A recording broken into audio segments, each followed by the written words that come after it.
So in the morning when the morning bird sings, there's still dinner on my dinner jacket till the dinner bell rings. Experimental. All right, welcome into a brand new episode of the Captain and Madden Show for March 6th, 2026. We're getting there in the year. This is Mike Madden on my side of things. The Captain Michael Corby on his side of things. Captain, how are you? How are you doing? I'm doing well, Mike Madden. It's you. I'm a little worried about. You sound I'm a little under the weather. Yeah, a little froggy, as they like to used to say. Yeah, froggy, a little sniffly. So yes, if you do hear in the background of this recording, you do hear me sneezing or blowing my nose, don't take offense to it. You can't catch it because we're not in the same room. Don't just take if you hear him sneeze, just take out your earbuds and wipe them down. Yes. Wear a mask while you're listening to Run for your own safety. What I will do is when the podcast is over, I will burn this microphone. Or at least change out the padding on the top of it so that I don't get these germs again over and over again.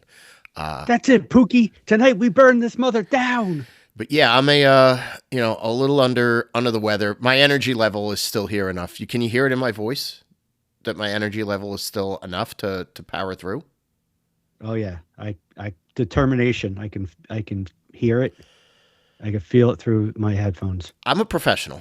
In case anybody hasn't caught on to that, professional broadcaster, broadcast journalist, some would say, and I will much like a mailman, I will power through rain nor snow nor sleet nor dead of winter, whatever the hell the the mailman's code is. Yeah, remember that. But then I get angry letters because I didn't dig enough for the mail person to get to my mailbox. That's true. Yeah. So apparently 2 feet of snow is where they draw there are limits. Yeah, and that's fine. Listen, don't put it in the mailbag. Don't put it in the mailbox. Just just tie it in a plastic bag and throw it at the front door. It's the mail. It's 99.9% of it is just junk mail and bullshit anyway. Yeah. One of these days, JCP&L will actually get with the times and go paperless, and then I won't even need my mail. I don't care. Hold it hostage. I don't give a shit because none of the mail is worth anything. I'm kind of paperless with my utility bill. My electric bill, it just gets automatically withdrawn out of my account. Oh yeah, but I still get. Oh, you still get a physical. Well, of course, they're always going to do that because the utility bill. It's not to sidetrack this. This is not the episode. We're not just today's topic is not just bills. But no, it is a utility bill, and they like to send it to you so that you have because you could use that as a proof of ID at the DMV and other places such as that. Your favorite place in the whole world, the DMV. Underrated. I did bring that up not too long ago. Somebody was starting to rag on the DMV. I was like, what are you saying bad about the DMV? Just know what you have to bring. Bring that. Make an appointment. Show up. Bing, bang, boom. You're in better shape than the people who don't do that stuff. The people who complain about it are the people who aren't prepared. Be prepared. Did you say DMV? Yeah, you know me. Yeah, I did. By the way, on another tangent, I have been watching. YouTube has been a great source of 90s MTV blocks, and you kind of go down a rabbit hole, and it's it's good stuff. It's like the after hours, the overnight MTV. So they're not just playing they're not just showing you a block of really popular hit songs. Some of them were a little bit deeper. I watched one the other night from 1997. It was significant. I think it was 2 hours of 1997 music videos, commercials, bumpers, all sorts of stuff. Very enlightening, and you can certainly see how advertising has shifted from the mid to late 90s to what we have today. Was any of the Dennis Leary stuff still around in Sure. '97? Sure, he was still he still popped in there. His little interstitials were still part of it. But the do kids get zits anymore? Yes, but now it's like they don't call them zits. It's like facial scar. I don't know. Now they go to a dermatologist, yeah. And they get like a prescribed medication so they don't get zits, and they don't have to deal with the scrutiny and shit of having acne like we used to have to. But like every other commercial in this MTV block had to be some sort of like an Oxy commercial or some sort of a pre-treatment. Like there was a stick that you could rub on your face and would like sort of like get underneath your pores and would clear them out before the zits took over. A lot of that. They're marketing to teens and young adults, so I get that. But it's fascinating. Like, a lot of it now is like either prescribed medication or there are like soaps, and they're like like shit that you use before you go into the shower and shit that you use after the shower. Yeah. And they're like $20 a bottle, and it's like, remember you just got a little bunch of little oxy pads and wiped your face down, and I think it was like $8.99. But I don't even know what that did. Like you got that, and then it was like, oh, this is dirty. Yes, because I've been sweating all day. Yeah. Is it really cleaning out my pores? I don't know. It's cleaning the dirt off my face, and then I would wash my face, but you'd still get a pimple. I don't know. Like I don't have kids, so you do. So yeah, your answer is probably correct. Also, like people kind of started to do research, and they were making more powerful soaps. So that's a big difference from 1996. So I just power wash Spy Kids. Good move. And that's a good move. Yeah. Father of the year. It seemed to work very well with their skin. They don't hate you, so it's it must have. Oh, I don't know. Oh, come on now. Come on now. Anyway, you came up with the topic for this week, and this is I like this topic because it's something that it can go in a million different directions. You can get inspired and do it. This is the classic 5 dinner guests. Do you remember the Jon Favreau Dinner for 5 show? Dinner for 5, yes. Dinner for 5. This is a staple.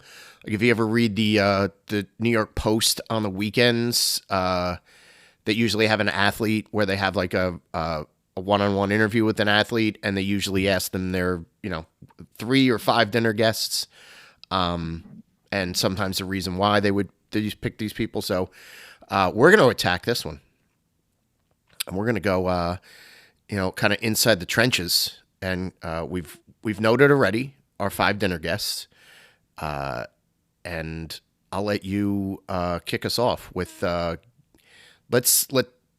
you have to pick the restaurant? Oh, I didn't get that far into it, but like, right. Yeah, I'm gonna grab my list, and we're gonna go to. I'm gonna bring them to like. Hula Hands in Homedale. Yeah. It's for the locals. Not a chain restaurant per se. It's a Northeast chain restaurant, but tell me. Start telling me who your dinner guests are and your reasoning behind them. So, I kind of went with a theme. I don't know. I'll let you explain if you have a theme. Oh, well, we'll get to begin yours. Right. So, I kind of came up with this with the idea of I saw a recent advertisement. I believe this man has a movie or some sort of series that's coming out on Netflix. And I started realizing how big, it reminded me how big of a fan I am of this man. And like, I would really I don't get too, I got to meet. So like, it'd be like the best thing in the world to meet this person. That's like, but I really would like to meet Kurt Russell. Wow, good. So I started thinking about Kurt Russell and his career. So my theme basically came up with not so much child stars, but people who started acting at a very young age and have gone on to have very successful careers. Okay. I know child stars sometimes have that negative, because you think of like the ones that were really big at, like in their teen years and then start having trouble with, there's a lot of them that had either trouble with the law or once they kind of got out of that cute phase, they didn't get acting jobs anymore, and they got into, substance abuse and all these different, and a lot of them, unfortunately, we lost very early in their lives due to a various combination of things. But these, they were, I would say they were, I don't know if they were really, some of them were quote unquote stars as kids, but other ones just started acting at a young age. So maybe you're thinking Kurt Russell, that they survived childhood. They've made it through and had a long career post childhood. Yes. All right. Good way. And have had some sort of various of success. Okay. All right. So with Kurt Russell, Kurt Russell started. What was he a child star in? He started when he was 11 or 12. He was in a bunch of Disney movies in the I gotcha. like 50s and 60s. He also he was in when he was very young, he was in an Elvis movie. Really? Like a movie with Elvis Presley. Naturally. And Elvis would somehow go on to become a sort of weird theme in Kurt Russell's career. But yeah, he signed when he was a young preteens or teenage. He signed like a 10-year contract with Disney Films. Okay. So he appeared in a bunch of Disney movies when he was younger. There is this famous or infamous kind of story that when they found Walt Disney dead, apparently they found him in his office, and he wrote on a piece of paper. He just wrote Kurt Russell. Oh, Kurt Russell killed him? No, it was just he, for some reason. Famous last written words were Kurt Russell. So Kurt goes on, does like 10 years of these, whatever, like Disney films. Some of them I never even heard of. Maybe they were big at that time, but they have, as they say in the business, they don't have legs. Then he was, I believe, I don't know if we talked about it on our podcast, but I know personally, me and you have talked about it. There was a documentary about Kurt Russell's dad, who owned an independent minor league baseball team in Portland. I sort of remember this. So Kurt Russell, in his late teen years, played baseball for his dad's. He played in high school, and then he played on his dad's independent team in Portland. But I think he screwed up his knee or something. Goes back to acting. Smart. He appears in this. I don't know if you've ever seen it. It's it was a made-for-TV movie about the shooting in Austin. Charles Whitman. Oh, sure. It's called The Deadly Tower. Okay, right. Yeah. I know I don't know the movie, but I know the story. Yeah. So it's very to the facts type of movie about this. It's like his kind of like, oh wow, Kurt Russell is now like a young man. He's not this kid like from the Disney flicks. Mm-hmm. Right. He then gets another TV miniseries on Elvis Presley, where he plays Elvis, young Elvis, which he receives an Emmy for. Good. Goes on from that, he does the movie Used Cars, The Thing, which is a John Carpenter film, which has like that. We were kind of talking about with Roddy Piper. John Carpenter films have these like cult followings, like, of course, yeah. Gets a Oscar nom for a Golden Globe nomination for Silkwood with Cher. Then, I believe no, Silkwood was Meryl Streep, Meryl Streep. Well, with okay. the one of my favorite movies, another John Carpenter flick, Big Trouble in Little China. Very famous for that. Does Overboard, where he meets his future, not I would say wife, but he's a common law. They never have been formally married. Goldie Hawn. Then from the late 80s into the 90s, just blockbuster like Tombstone, Captain Ron, Backdraft. No, Captain Ron. I don't know if Captain Ron was a blockbuster, but okay. It was in the Hazlitt area. Okay, all right. Tango and Cash, Executive Decision. Later on, he does the movie Miracle about the 1980 hockey team. Herb Brooks. Death Proof and Hateful Eight, where he starts working with Quentin Tarantino. Yes. Well, he's also Stuntman Mike. Yeah, that's Death Proof. Stuntman Mike. Hateful Eight is it's a very good movie, but it's a tough, like, it's a long one. You gotta have. Yeah. It's a long one, and it's a kind of a tough one. Like if you're not into violent type movie, like Hateful Eight is not your bag. Gets into the Marvel universe thing with Guardians of the Galaxy, and has appeared in multiple Fast and Furious franchise movies. Oh, okay, right. I think he also did a movie for one of the streaming where he played Santa Claus. Oh yeah, he did. Yes, but it's just he's like, I don't know. It's just one of these guys. Like, he's done a bunch of movies that I really liked. Tombstone. The story behind Tombstone was that that was like a mess, and like not only did he rewrite some of it, but like they fired the director, and he was kind of co-directing the movie, as long as being playing one of the stars in it. He's just been this. He seems like a guy like you'd want to have a beer with. Like he's kind of like an everyday, like blue collar, but he's an actor, he's an everyman I think that's what you're getting at, is that he does, and he plays sort of the rugged, like handsome action star pretty well, or at least through the heart of his career, he played it pretty well. Seems to have a cool sense of humor. Yeah. How many Goldie Hawn questions would you ask?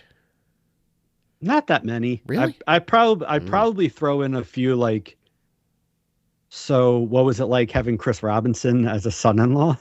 Okay, all right. That's because he was Chris Robinson from the Black Rose was married to. It makes sense. Kate Hudson, who was his daughter. Would you ask him questions about? I mean, you would have to ask him about Silkwood because, as I mentioned, Cher was in that movie. Was she? I just remember Meryl Streep being more. But she was. I saw that a long time ago. She was the lead actress in that. So was Craig T. Nelson, by the way. So that can open up conversation about Craig T. Nelson. Here's my recollection of Silkwood. Every 5 minutes, like, an alarm went off, and somebody was getting was thrown into like some sort of shower and getting and scrub brushed or whatever because of that's all my recollection of that movie is. Maybe I should revisit it. Maybe it's a really good movie. Well, but that's basically my recollection. One of the things I would ask him about, which a little tidbit, which marriage it was, I don't remember, but he was Ted Nugent's best man at one of his weddings. Oh, gross! It's probably some child that he married. All right. Oof. Oh, if you have to dance around that topic, make sure that they're. But I mean, definitely, like, he's got. He's a badass. You could say it. You could talk to him about Walt. I mean, he worked under Walt Disney. Yeah. He, you could kind of get into the whole thing of like asking him about his dad, like his in the documentary, like his dad was like the bat boy for the Yankees. In their spring training facility, or like for the years between like Joe DiMaggio and Mickey Mantle, and then you kind of talk to him about playing minor league ball and stuff, and then dude, he's got like 20-25 movies that you could talk to him about. It's a great point. Yeah, He's just an interesting. prolific I career. think he's an interesting cat, just to kind of like have a dinner with. Okay. And it's not, like he's not going to be like very like picky, like he's just going to be like, give me a slab of meat and like, Okay. and probably give me a pint of something, and he's probably going to sit there and he's going to be a good conversationalist. So good. All right. Well, he's my first guest. So. I like that. Who's your second guest? Oh, we're gonna go. Am I gonna go through the? We're gonna go through your whole table. We'll justify your table, and then we'll move on to my table. Table 9, the mutants at table 9. Yes. Another one who started off very young, Ron Howard, who for anybody who he was Opie on the Andy Griffin Show. Worked through his younger years into his teen years. Appeared on he's got like 90 something credits as an actor.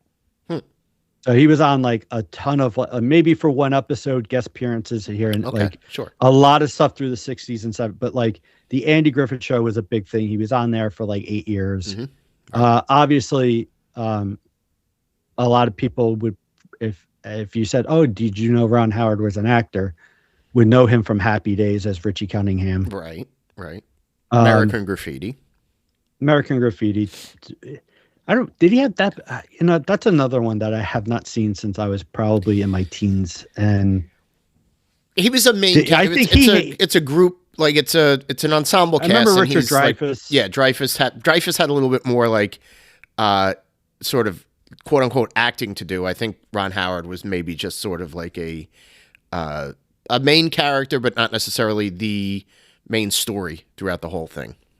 I just remember being very confused because they're all hanging out at a drive-in, or one of those like burger places and stuff, just like they would have. But Richie doesn't have all the lines. There's no Fonzie, but like Laverne and Shirley pop up. It's just really weird. Yeah, but then like Dreyfuss is like the main person, and he's kind of weird. And then the concept every 20 minutes, like Harrison Ford drives by in like a hot rod. The concept was expanded for what would be Happy Days. Borrowed liberally. Let's put it that way to create Happy Days. But I would say, if that's all Howard ever did, he would be like, oh, I remember, Happy Days was a big hit. But he leaves Happy Days to go on to start directing movies. Yeah. His first one is Night Shift in 1982, which had Michael Keaton. Yeah. And Fonzie, Henry Winkler. Henry Winkler, right. Also, one of the, not his first, but there is a spot, if you look closely, you could see Kevin Costner in one of the party scenes. It starts the tradition of Ron Howard casting his brother. Yes. In every movie that he directs or produces. The remarkably ugly Clint Howard. Clint Howard. Night Shift onto Splash, to Cocoon, to Gung Ho. Yeah. Then he does Parenthood, Backdraft, Apollo 13. He wins an Oscar for A Beautiful Mind. Oh, okay. I thought he was nominated for Apollo 13, I'm sure, but yeah, he's been nominated for a lot of stuff, but Beautiful Mind is the first one that he wins director, and I think it wins Best Picture. Okay, good. And he's a producer on it. So Cinderella Man, which was another one that got nominated. He does the Da Vinci Code, Angel Demons with Hanks, and I'll leave it off at he gets into the Star Wars franchise. He directed the Solo movie, but there's a ton of stuff that he's a producer on. He's a producer on Arrested Development. Yep. Narrator as well. Narrator and on screen by accident became the narrator. Yes. Yes. I did not watch it when it was on, but he was a producer on a show called Sports Night. which Oh, is that with was like it was like there was a ton of people on it and it got nominated, but it never got the ratings and got canceled after. They kept on giving it season after season because it was nominated a lot, but it never. I think it was one of those like it was ahead of its time. Right, it was like it was based on ESPN. It was like a sort of like a drama about the behind the scenes doing like a sports show. But then I think in the second season they added a laugh track because they were like, well, this kind of reads as a comedy too. Like it had a bit of a like a Jekyll and Hyde feel to it. I threw this on here for you. He was a producer on the movie Beyond the Mat. Sure was. Yep. And if anybody is interested, if you're with the death of Catherine O'Hara a couple weeks back, if you start watching the show The Studio, which is on, I believe it's on Apple, but I could be wrong. But the Seth Rogen thing, The Studio, right? There's a really funny episode where he plays himself, and they create this story about between Seth Rogen and Ron Howard, and it's really funny. Highly recommend it. Good. So good to know. Yeah, just another yes, he started off as a child actor, had a lot of success as an actor, and then decided, you know what, this is not what I wanted to. I want to get behind the camera. I want to, I want to direct and develop pictures and projects. And I mean, he's probably one of the most successful, maybe, I don't know about powerful, but he's definitely a successful filmmaker in the last 20, 30 years. Of course. Yes. Prolific. Has he worked with yes. Kurt? Yes, he is. Russell. Okay. He was a producer on Backdraft, starring Kurt Russell. There you go. See, all right, you're reconnecting old friends. That's what I like. That's what I like about this. So there's a connection with my next guest. Okay. Another person who started off at a very young age acting. Okay. Jason Bateman. Yeah, of course. You have the Arrested Development connection for sure. There you go. Jason Bateman started off on a Little House on the Prairie. Okay. Went on to Silver Spoons, where he played. He was one of the friends of Rick Stratton. Okay. Very, very dear to my heart. I think it only got 1 or 2 seasons and got canceled. A show called It's Your Move. Yeah. Where it was him and the guy that played Steve in Married with Children, the neighbor. They lived in an apartment building, and they were across the hall neighbors. It was a very funny show. I don't know why it always infuriates it. If I ever do a list of why did this show get canceled, it's on there somewhere. And then of course it started off as a show called Valerie. Mm-hmm.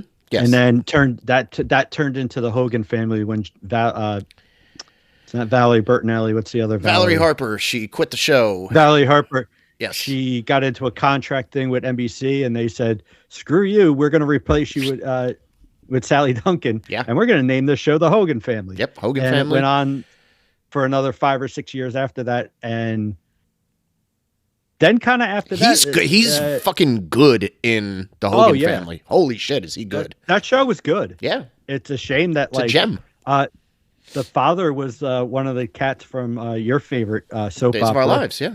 Days of Our Lives. Yeah. Don't I know it? Then Bateman kind of sputters around for a little bit. He did the Teen Wolf sequel, Teen Wolf 2. Okay. He pops up in Unnecessary Roughness. I don't know if anybody remember the college football movie. Movie. Okay. Yeah. He's he's one of the kids that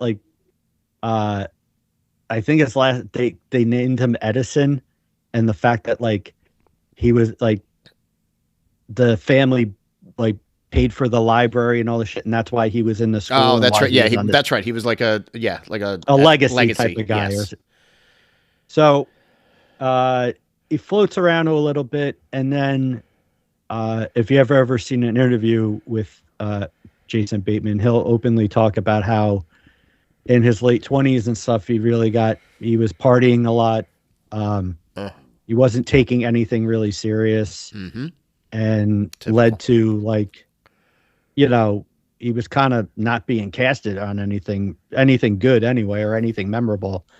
And that is basically, he gets his, I guess you would say, your second wind or second chance with Arrested Development. Right. And that show is just, it's funny. It's brilliant. He's very good on it. He plays the straight man very well, because he's very dry. He's very sarcastic. He is the calm in a sea of like utter friggin' chaos all around him. Yeah. Narcissistic idiots. He's the grounded person. Yes. He receives a bunch of nominations while he's on that show.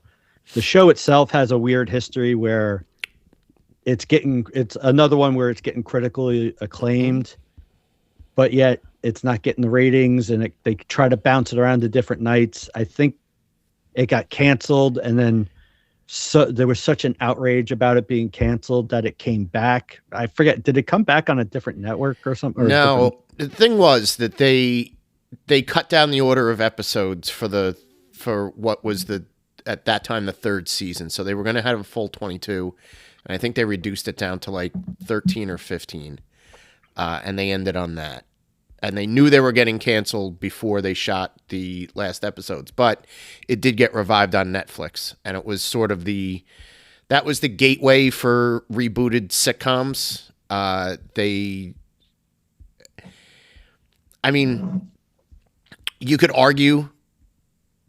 I like the fourth season, the first one that was on Netflix. I liked it.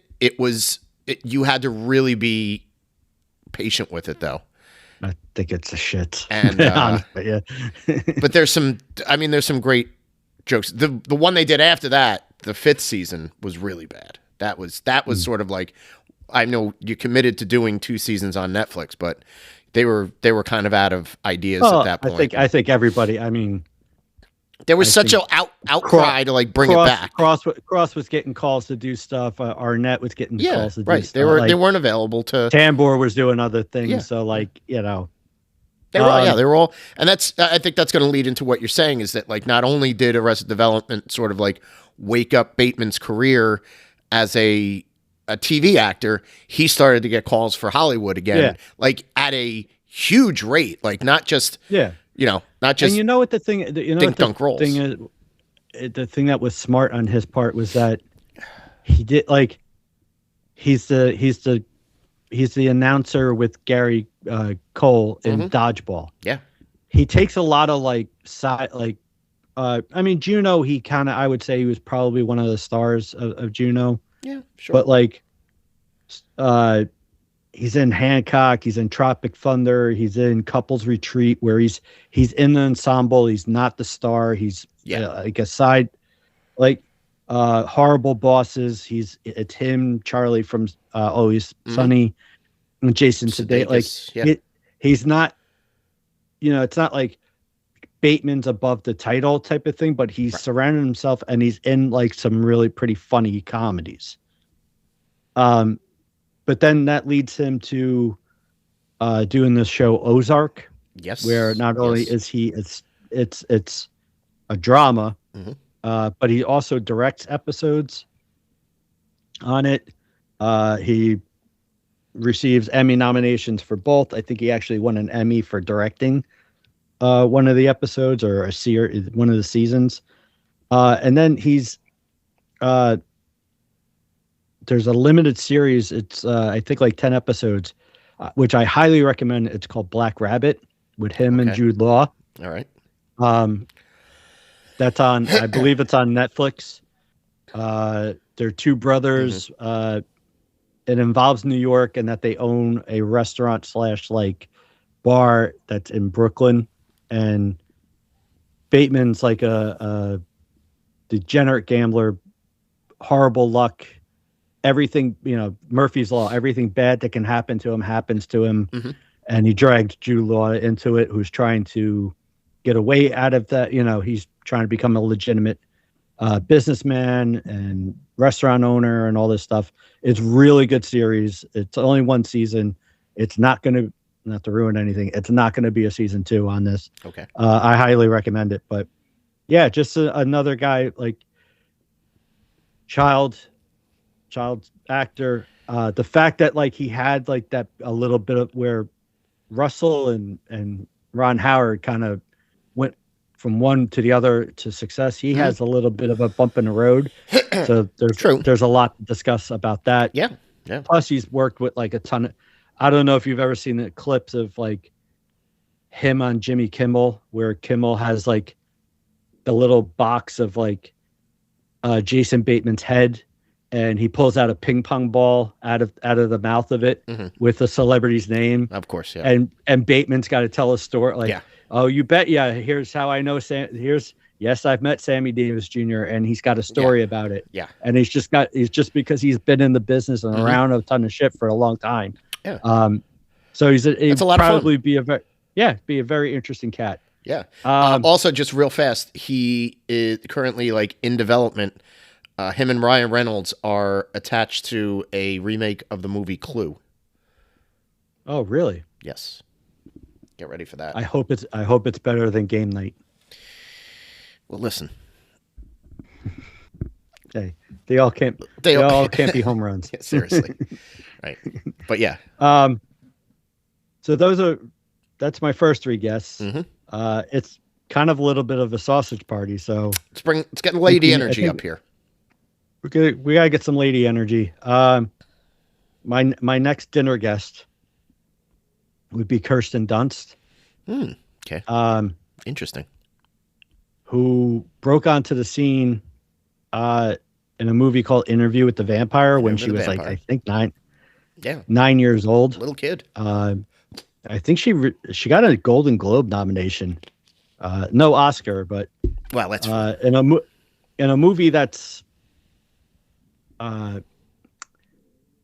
had a lot of hype because of Tom Cruise and Brad Pitt being in a movie together, plus the ensemble cast that was behind them. It seemed like she was what everybody was talking about coming out of the movie. Yeah, because everybody was like hunks, and they were like, well, they don't really have a great performance, but this little girl like sort of surprised everybody. Yes. And people forgot that they're like, oh yeah, it's got Cruise and Brad Pitt in it, but remember they're vampires, so they're like, vampires always have that weird, like there was a lot of homophobia, I guess, that came out of it. It's yeah. Well, vampires, whatever. But yeah, she at a young age, she goes on to do small part Bonfire of the Vanities. That had to be before Interview with the Vampire. Bonfire of the Vanities was like 88, 89. No, I think it came out after. Anyway, she has like little small parts. She's in a movie called Wag the Dog. I don't know if you've ever seen that with De Niro. De Niro and Dustin Hoffman. Very good movie. She kind of hits with the Bring It On movie. Hell yeah. Which is about cheerleading, but goddamn, if it's a cold afternoon and you're flipping through cable and that movie's on, it's kind of like you're not switching it. You're watching it. It's a stay in your hotel while you're on vacation. Like if it's on in the morning before you, like while you're on vacation before you actually go somewhere, it's like, I'm going to stay here a little bit longer. I want to see the rest of this movie. Yes. So I feel about it. It's got it gave everybody the term jazz fingers, which became kind of a thing. Yeah. Then she gets cast opposite Tobey Maguire in the Spider-Man movie, which goes on to, she's in 3 of those. She's in that Eternal Sunshine in the Spotless Mind with Jim Carrey that received a lot of awards and attention. Really, critics type movie. Yeah. Marie Antoinette was another one that I unfortunately not a movie that I have seen. No, it's not on my radar. Let them eat cake. Apparently got an Oscar nomination for a movie called Power of the Day. Okay. She received some nomination. They did it was like a TV movie limited series of Fargo. Oh yeah, where she played I think she played the Frances McDormand part on that. But she's been a consistent working actress since she was 8-9 years old. Yeah, of course. And she's married to an actor named Jesse Plemons, if I'm saying his name right. Okay. Does he have to come to your dinner? No, but Jesse Plemons is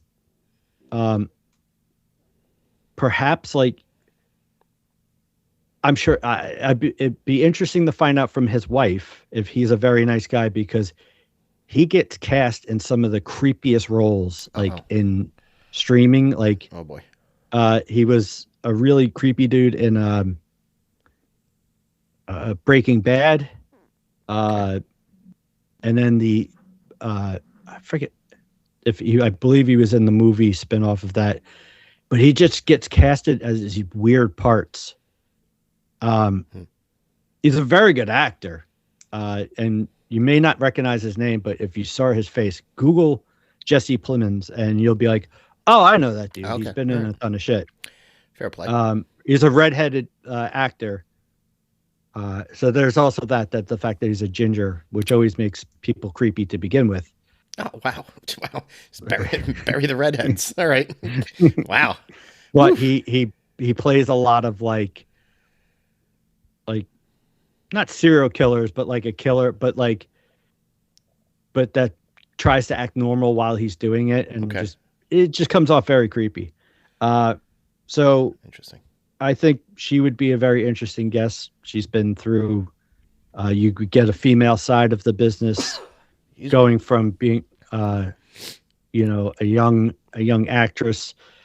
Maybe she give some insight to what it was like to be on Interview with a Vampire at 9 years old. Probably. The Cruz and Pitt really not get along. Yeah. Is that all that stuff? So she's got stories to tell. She's got stories. Okay. So my last guess,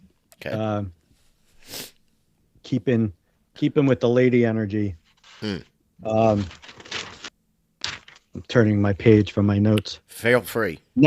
Natalie Portman. Oh, all right. Okay. Natalie Portman was 11 or 12 years old when she did that movie, The Professional. Yes. That Hitman movie. He's a hit. Jean Reno, the French actor. Yeah. Who's been in a ton of action films and stuff, but he basically teaches her how to become a hitman. Right. Yeah. It's really weird. It's a very good movie, but it is kind of weird. And the fact that there's weird undertones in it that she was young and they were having I don't know, there was these moments where it kind of got maybe inappropriate or creepy. But yeah, couldn't be made today. Here's the thing, that movie comes out in 1994. Her next movie is Heat, a Michael Mann movie with Al Pacino and Robert De Niro, right, where she plays Pacino's daughter-in-law. Yeah. And then the following year after that, she's in Stepdaughter, right? Or Stepdaughter. Yeah. Stepdaughter. Yeah. Sorry. Whoa. Did she try to off herself in the bathtub in that one? Yeah. And she was always freaking out because her real dad kept on blowing her off to on weekends. Yes. And yeah, she played a basket case in it. But I mean, she's friggin' amazing in a movie filled with amazing actors. It's another one where you're kind of By the way, who is like who is the one that played like Pacino's stepdaughter? Like, holy shit. Oh, yeah, Portman. But I mean, he is probably definitely in my top 10, maybe in my top 5 movies of all time. Of course.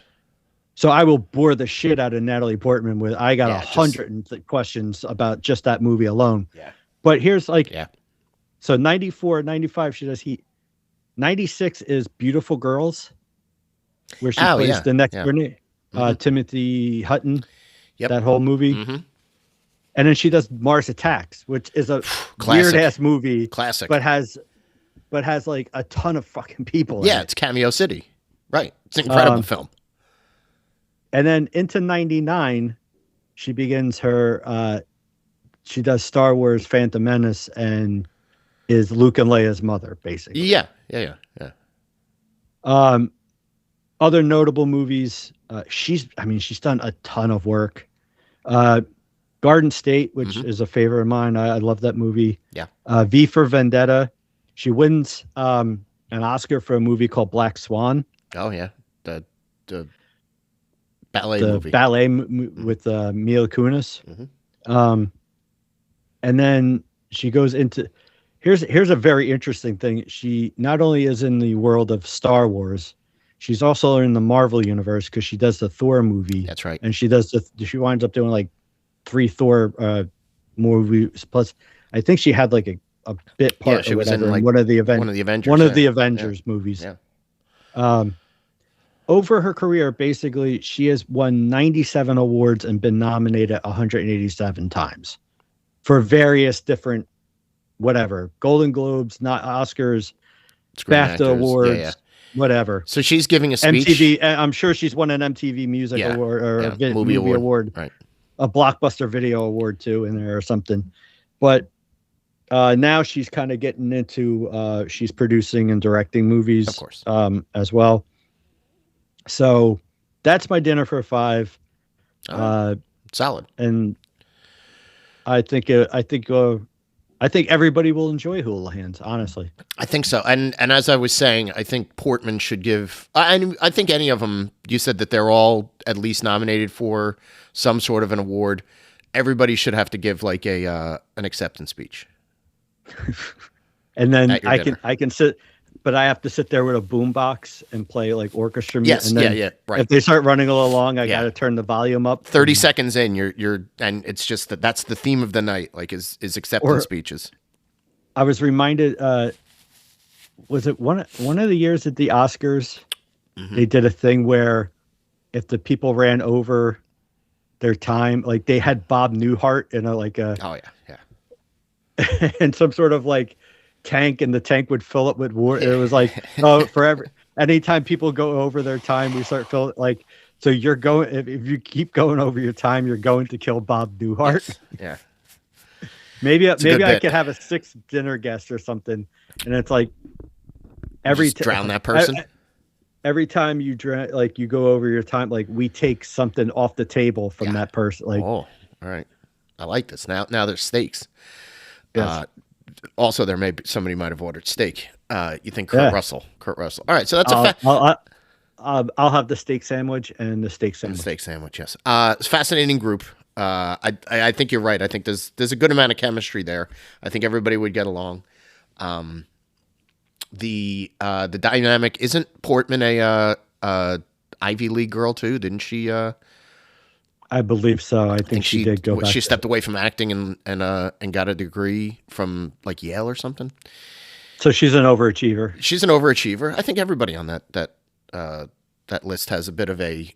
We know how to stretch our career or revive our career, and not in like a gimmicky way. So it's a fun group. It's a fun group. So here's my 5 guests. We're gonna dine at the. I think this group is. I feel very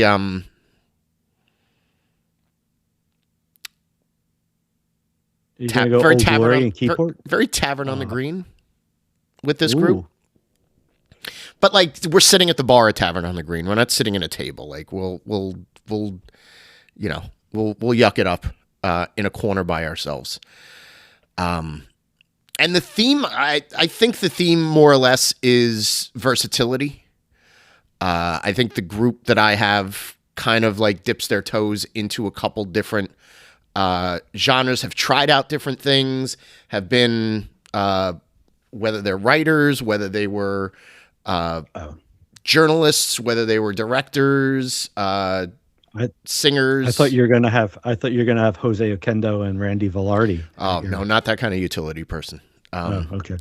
So my first guest is going to be Conan O'Brien, because I'm just a huge fan. Who doesn't love Conan? And who doesn't love Conan? And I think like that's the type of thing. Maybe Rob Reiner's son doesn't love Conan. Well, yeah, that's kind of that's a tough thing. Yeah, he might not be the best. It's not a party. This is a dinner. And I do like, he's got an energy. He's very funny. Again, you've got a guy who went to Harvard, so he's intelligent. Wrote for Saturday Night Live and The Simpsons, not necessarily the news. Conan O'Brien show for all those years. Has connections to all of these people because he's had them on his show. So he's got a built-in like chemistry, likability. He could, like, if there's ever a lull, that Conan's going to do a bit at the table. He's going to interact with the waiters. Like, you can kind of ride his energy and like just riff with him. I think Conan would be, he might be like one of one. As you were saying, like, here's a guy that like I want to meet at some point in my life. I would love to be able to shake hands and meet and talk to Conan O'Brien give me 5 minutes with Conan O'Brien, and I'm a happy person. And that's kind of the thing, like you hear about, is that like people, whether it's at an airport or in New York and stuff, when he was doing the show, he had no problem stopping and talking with people and taking selfies and all that other stuff. Like, he's not somebody that like blows people off. Yeah, so I think he's got an approachability. All you really have to do is be within a block or two radius of him, and there's a pretty good shot. Plus, he's easy to spot. Yeah, he's very tall. Very tall. And again, you criticized him on your table, but he is a ginger. And I'm fine with that. So was Ron Howard at one point. Yeah, he was. Yeah. He doesn't have any hair anymore. It turns to gray or it disappears. So he's my first guest. And I like he's a party starter. My second guest is going to be Chuck D from Public Enemy. Flavor Flav come with him or not? No. Flavor Flav is not invited. Well, he can come at the end. Like, he can come for dessert. But which is kind of opposite. He's the hype man. He's usually there for starters. So he can maybe he can drop Chuck off and have a drink with us, but then he has to go. And he knows what time to pick Chuck up. He's got a big clock around his neck. Anyway, anytime that I see Chuck D interviews, so Chuck D obviously very famous for being a great rapper with Public Enemy, an activist, a spokesperson, very much a central figure throughout the 90s in kind of like the uplifting of not an African American community but a black community. He always made it very clear that he's a proud black man. But he's versatile. Like, he's done some acting. He's a sports fan. He's a fan of all kinds of music. So you're not just getting him talking about rap. He can talk about metal. He can talk about punk. He can talk about alternative. So he's got sort of that open, kind of openness, and I think he would be great to have a conversation with, because anytime I've seen him being interviewed, especially by himself and not with, not on a press tour for Public Enemy, he always comes off very well read, well thought out, and also provocative in that way. So I think there could certainly be times during a dinner conversation where you kind of lead questioning with him, and he probably has great stories or his opinion on, certain aspects of the business would probably be extremely interesting. Just hearing about what he thinks is right or wrong in the record industry, in Hollywood, all of that stuff. And I think he also kind of has like we covered it a couple episodes ago, but I think he probably has a little bit of a conspiracy brain to him. Not in a bad way, but sort of in a, hey, think about this sort of, here's what I read on this. And again, I think he's very provocative and very interesting. And he lends a coolness to the room. Didn't he have a show on that, what was it, Radio Free America? Sure. Where they I think it was like, I forget how long, it was like, I want to say early 2000, like he had a show, Janine Garofalo had a show, like there was like. Right. Yeah, they were all like, that was Mark Maron, Sam Cedar, like all those guys that were, they gave him sort of these somewhat political but more culture driven platforms. I think like Al Franken had a show before he ran for I think Senate. he started it. I think that was his vision for it. If he hosted a show, then he'd probably be another person that'd be pretty good to have at a dinner table. Yeah, of course. Like, take the reins, give us your opinion on this, lead him into conversation. But again, he's just cool. I like Chuck. Third guy at my table, Cameron Crowe. Now, as the semi-autobiographical film Almost Famous teaches us, Cameron Crowe was a child prodigy who started working for Rolling Stone magazine when he was 15 years old. Learned under the legendary Lester Bangs.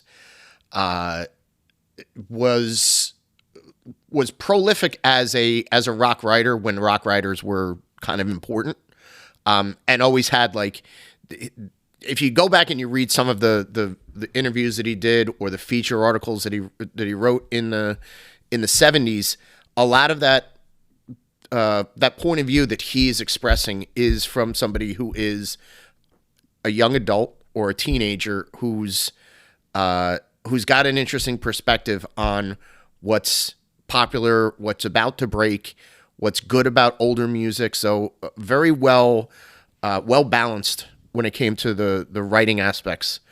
Then famously gets involved with Hollywood, goes on to direct some of the most important films of the 80s and 90s. As I mentioned, Almost Famous, Fast Times at Ridgemont High. He did Elizabethtown with your dinner guest, Kirsten Dunst. Yep. Kirsten. A lot, just again, a lot of like very fundamentally Americana. Singles. You look at Say Singles. Anything. Exactly. Say Anything. Yeah. What was the? Was it Vanilla Sky with Cruise? Vanilla Sky, right? Yeah.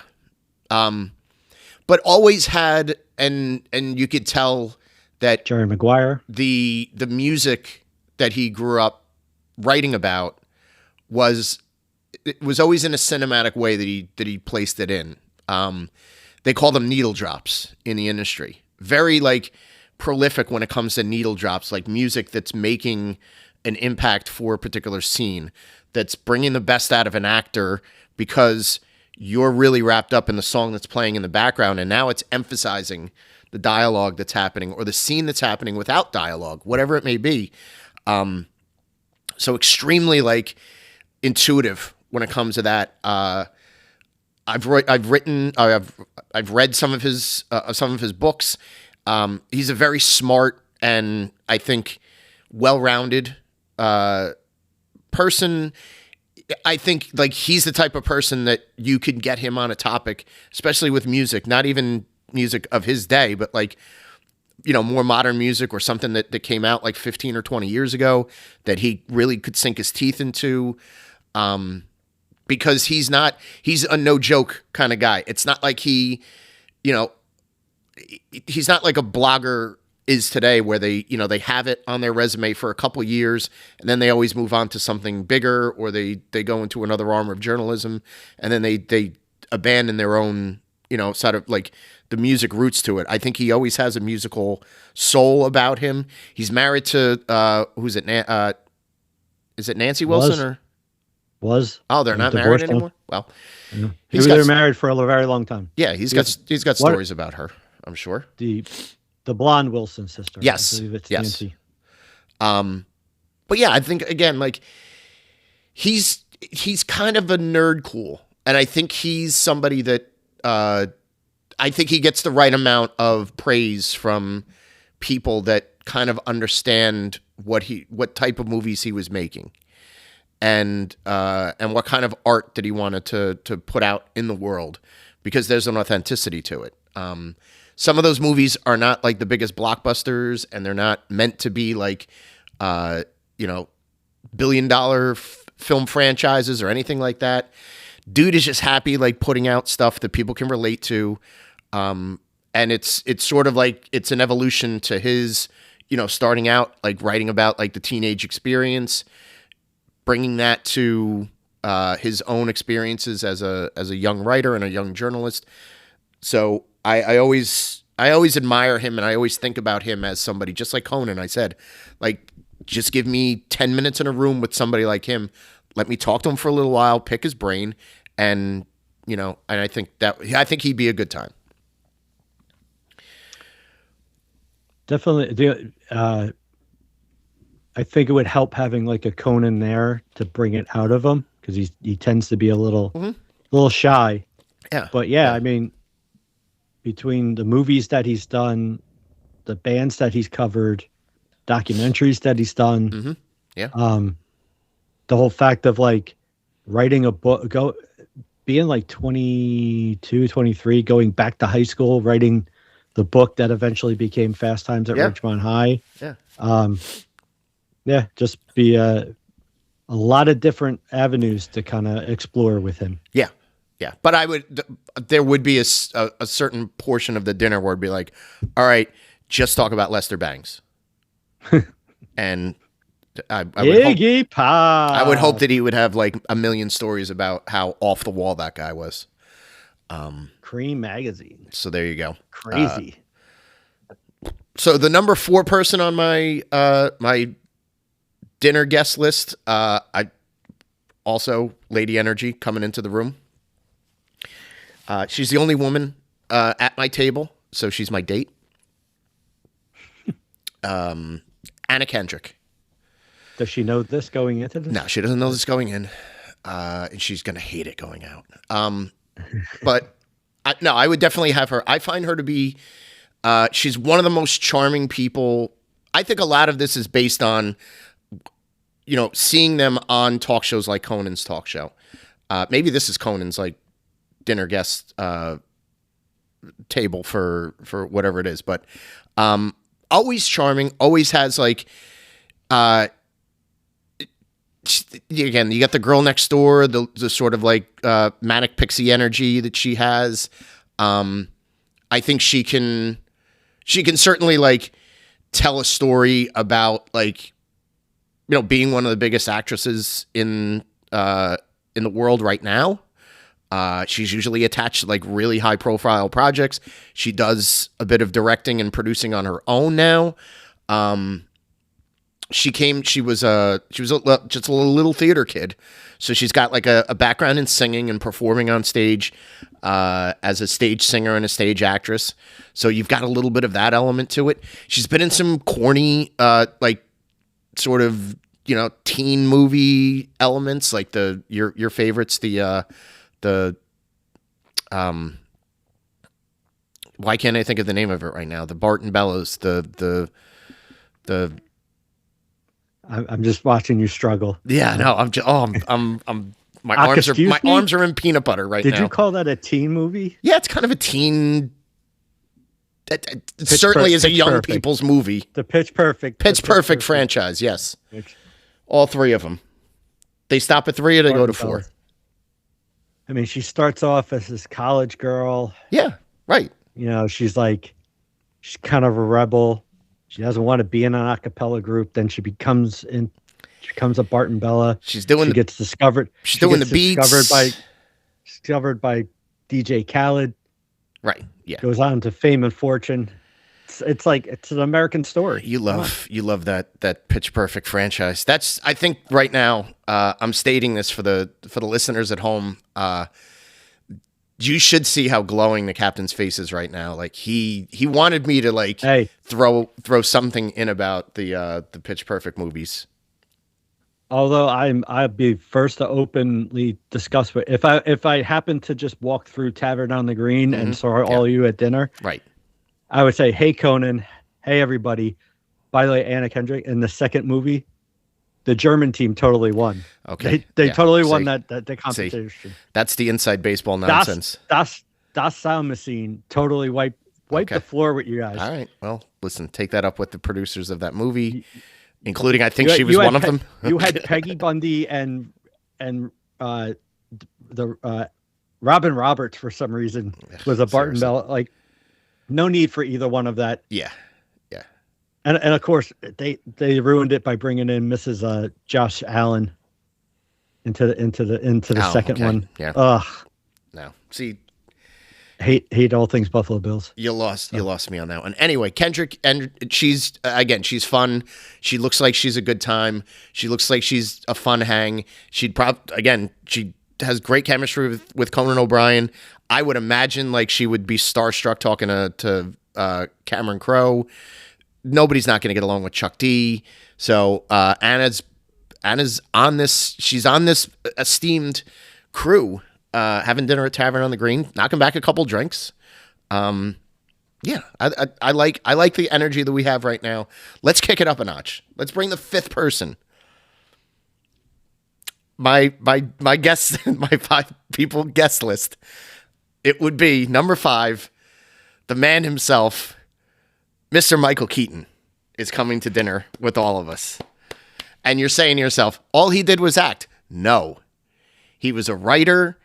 He was a comedy writer. He was a stand-up comedian. He was on Mr. Rogers. He worked on show. Mr. Rogers as a production assistant. He's had a prolific career. We've already covered the Dream Team of Michael Keaton movies. So I would actually that would be the first thing that I would say to him. Like, not for nothing, but my partner and I did a podcast all about the Dream Team of your films. Let me start reading them off to you, and I think he would get a kick out of that. He's very intelligent. He's hilarious. I think he would certainly. I think he'd be starstruck by Chuck D. I think more than anybody. Like, he would probably love Chuck D to death.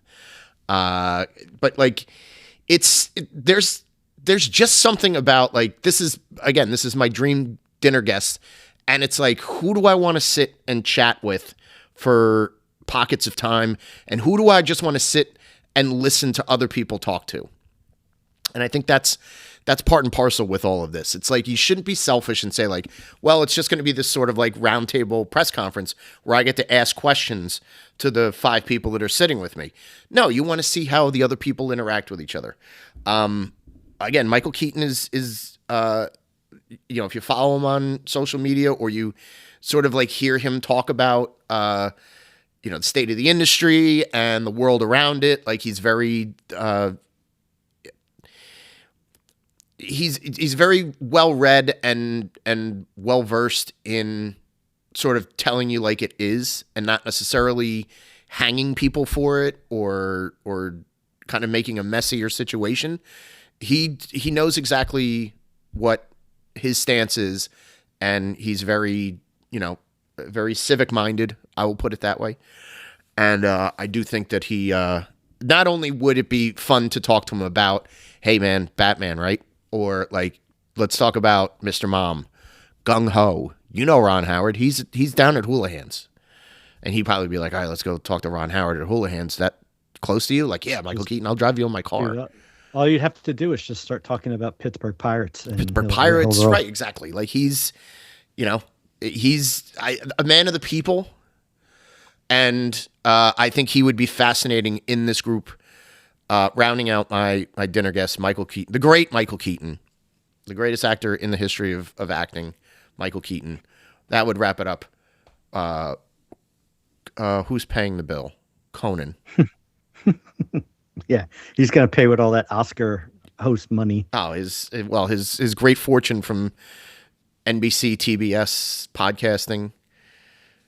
Yeah, I think anybody on this list could probably pay the tab. I don't have to. I just invite these people. So that's there it is. You think Chuck D's got the scratch to pay for this? Absolutely. Chuck D's.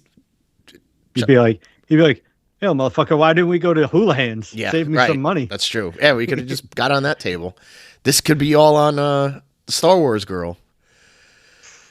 Don't forget, by the way, that Ron Howard's picking up the bill at my table. That makes sense. Chuck D was cut out of Anchorman, the first Anchorman film.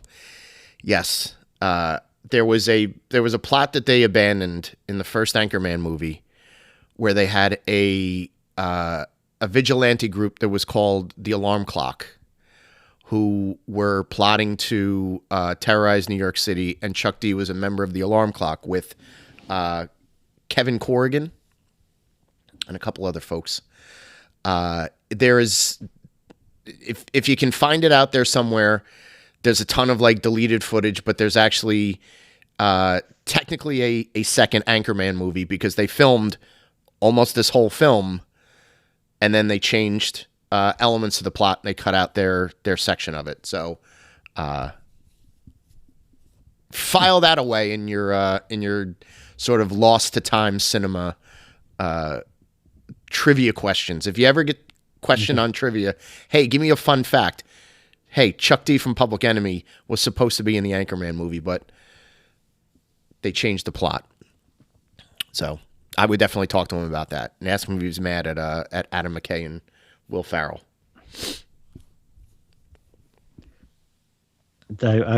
Between looking up MTV blocks on YouTube, I'll have to search for the deleted Chuck D scenes. Yes. Or plot, I guess. I can loan you my DVD. I have a DVD of it. I have the Anchorman. Is that the bonus thing? The Lost Anchorman film. Yes. Yeah. Yes. I think I have that somewhere. Well, pop it in. I might have. I would have to borrow your DVD player. I don't know if I still have. I'd have to plug in my DVD player and probably blow 5 pounds of dust off of it. So don't use that all that often. But anyway, good episode. Good topic. Again, it's sort of a tentpole topic when it comes to podcasts. The 5 dinner guests. You know, what would you talk about? Who would you have? So on and so forth. I'm glad we had our own spin on it.